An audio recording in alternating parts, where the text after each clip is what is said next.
नमस्कार मित्रों, सनातन धर्म डायरीज़ में आपका स्वागत है।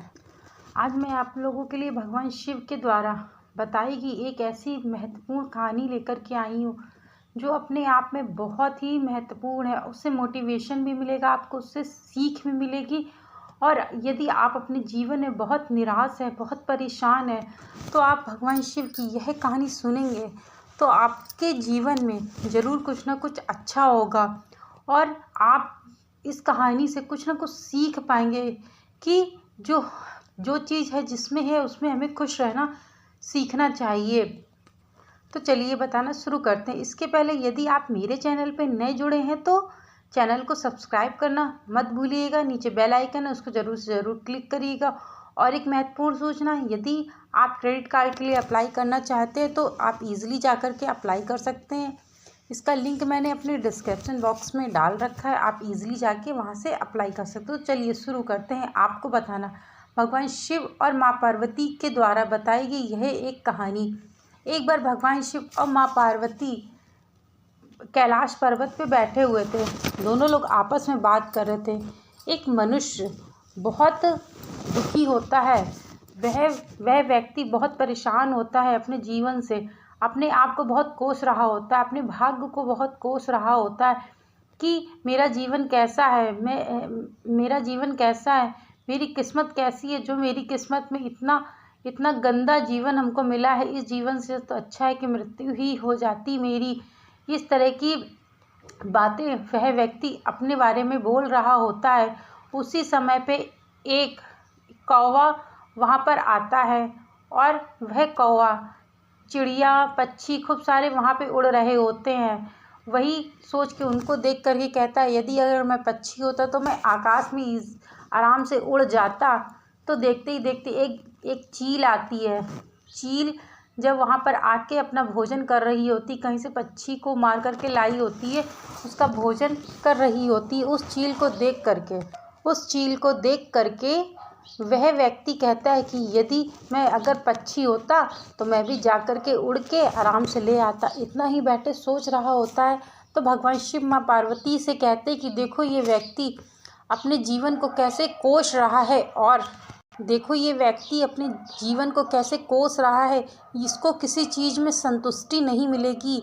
इतने में ही माता पार्वती कहती हैं क्यों ना इसका जीवन को बदल देना चाहिए, जो ये जिसकी इच्छा रखता है वही कर देना चाहिए। भगवान भोलेनाथ कहते नहीं, ऐसा नहीं मैं कर सकता। लेकिन फिर भी माँ पार्वती के निवेदन पे भगवान शिव आकाशवाणी करते हैं, आकाश से कहते हैं उस व्यक्ति से कि तुझे क्या चाहिए। तो वह व्यक्ति कहता है मैं इस पक्षी के तरीके उड़ना चाहता हूँ, मैं पक्षी बनना चाहता हूँ। इतने में भगवान शिव कहते हैं कि सोच लो एक बार फिर से, यदि तुम एक बार पक्षी बन गए तो तुम दोबारा मनुष्य कभी नहीं बन पाओगे। इतना कह के वह कह देता हाँ मैंने निर्णय ले लिया है, मुझे पक्षी बनना ही है। तब भगवान शिव कहते हैं तथा अस्तु। इतना कह के तुरंत वह एक बाज का रूप ले लेता है। जब बाज का रूप ले लेता है तो इधर उधर खूब घूमता है, खूब उड़ता है, खूब ऊपर तक उड़ के जाता है। फिर उसको भूख लगती है, इधर उधर खूब खाना ढूंढता है, लेकिन उसे खाना कहीं भी नहीं मिलता है, भोजन कहीं भी नहीं मिलता है। फिर एक उसको मरा हुआ तोता मिलता है। जब वह मरा हुआ तोता वहाँ पर दिखता है तो उसको सोचता है चलो कुछ तो मिला, घायल है तो क्या हुआ, मरा हुआ है तो क्या हुआ, कुछ तो मिला, मैं इसको ही आज खा लेता हूँ। फिर कल मैं जब उठूँगा सुबह सुबह तब मैं फिर शिकार के लिए निकलूँगा। इतना कह के वह जो व्यक्ति होता है जो बाज बन गया होता है उसको उस तोते को खा लेता है। खाने के बाद फिर सो जाता है। फिर सुबह उठता है, उठने के बाद फिर वह पूरे आकाश भ्रमण करता है, चारों तरफ खूब दूर दूर तक जंगलों में जाता है कि उसको कहीं से भोजन मिल जाए, परंतु उसको कहीं भी भोजन नहीं मिल रहा होता है। फिर वो दूसरे जंगलों में जाता है, वहाँ पर भी खूब ऊपर तक जाता है, उड़ के ऊपर से देखता है कि शायद कहीं मुझे भोजन का कुछ प्रबंध हो जाए, लेकिन उसे कहीं भी नहीं मिलता है। इसके बाद वह फिर अपने जिस पेड़ पे उसने घोंसला बनाया हुआ था, तिनका तिनका इकट्ठा करके वहाँ पर आके बैठ जाता है और यह सोचने लगता है कल का तो कुछ प्रबंध हो भी गया था, आज का तो कुछ भी नहीं हुआ है। इतना सोचते सोचते वह उसी घोंसले में जहाँ बनाया हुआ था उसी में वह सो जाता है। रात में ही खूब बारिश होने लगती है, खूब आंधी चलने लगती है, वो कहीं और उड़ के गिरता है और उसका जो घोंसला होता है वह कहीं और उड़ के गिर जाता है। इतने में ही जिस जगह पे वह बाज गिरता है वहाँ पर एक कीली पड़ी होती है जो कि उसके पंजों में लग जाती है। अब वह जो बाज होता है वह बहुत घायल होता है। तब माता पार्वती से भगवान शिव कहते हैं, देखो इसका जन्म मनुष्य का जन्म था, लेकिन इसने मनुष्य के जन्म को इतना कोसा तो मैंने इसको बाज बना दिया। अब देखो ये बाज बन के भी बिल्कुल संतुष्ट नहीं है।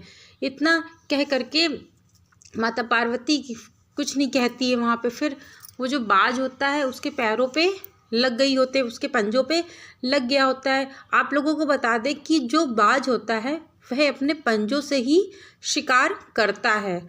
तो जब उसके पंजे ही घायल थे तो कहीं से वो शिकार भी नहीं कर सकता। फिर भी वो इधर उधर भटकता रहता है शिकार करने के लिए, शायद कहीं से कुछ खाने को मिल जाए। वह 2-3 दिन हो गए होते हैं, बहुत भूखा प्यासा भी होता है।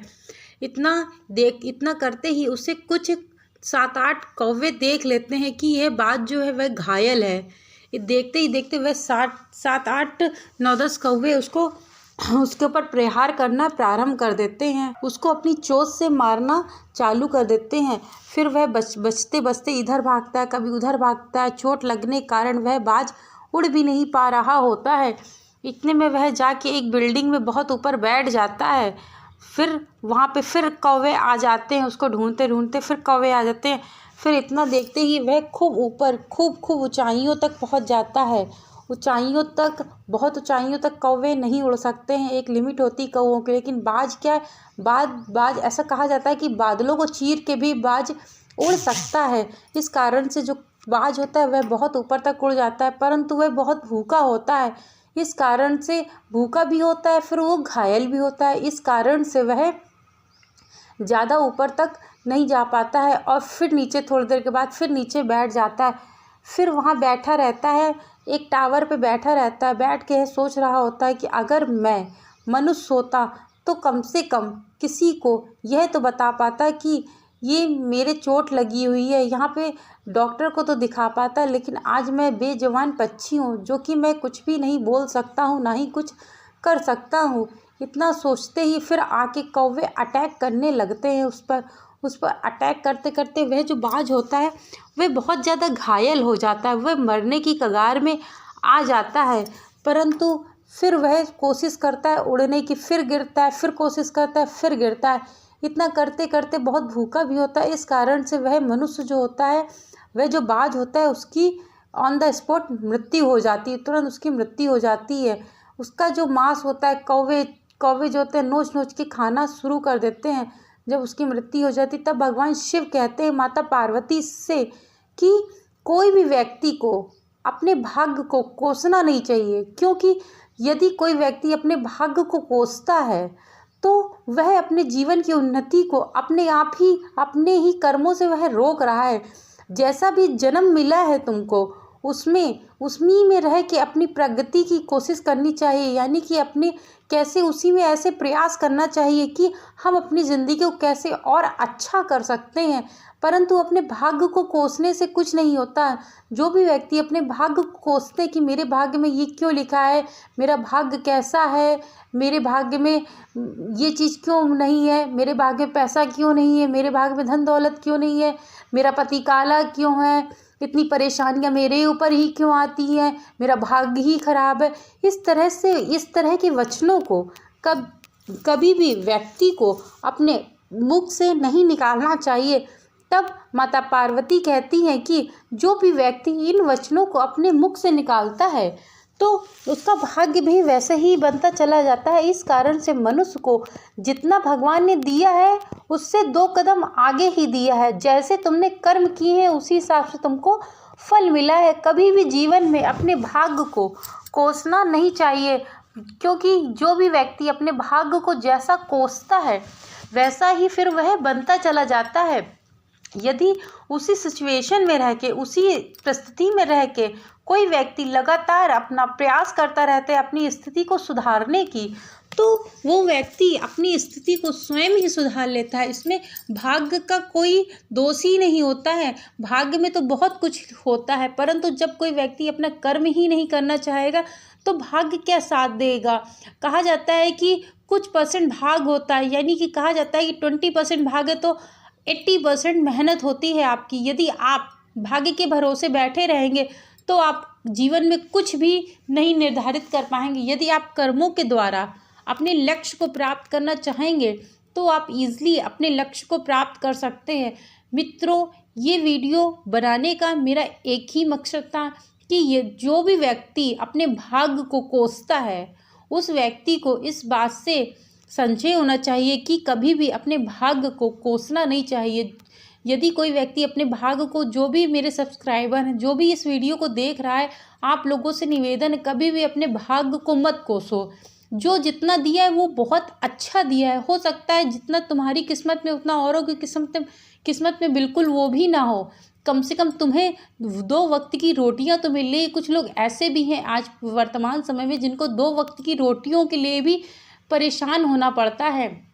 यदि भगवान ने तुमको इतना दिया है तो तुम बहुत सौभाग्यशाली हो और अपने प्रयास जारी रखो, अपने भाग्य को बदलने की कोशिश करो, ताकि जो लोग कहते हैं कि कर्म से सब कुछ बदल सकता है तो वो बस सत्य है। भगवान श्री कृष्ण ने गीता में कहा है कि यदि कोई व्यक्ति अपने कर्म पर निर्धारित बना रहता है, नियंत्रण प्रयास करता रहता है अपने कर्मों के ऊपर, तो वह व्यक्ति एक ना एक दिन सफलता जरूर पाता है। यानी कि आप कर्म करते रहेंगे तो आपको सफलता जरूर मिलेगी। भाग्य को कोसने से कुछ नहीं मिलता है।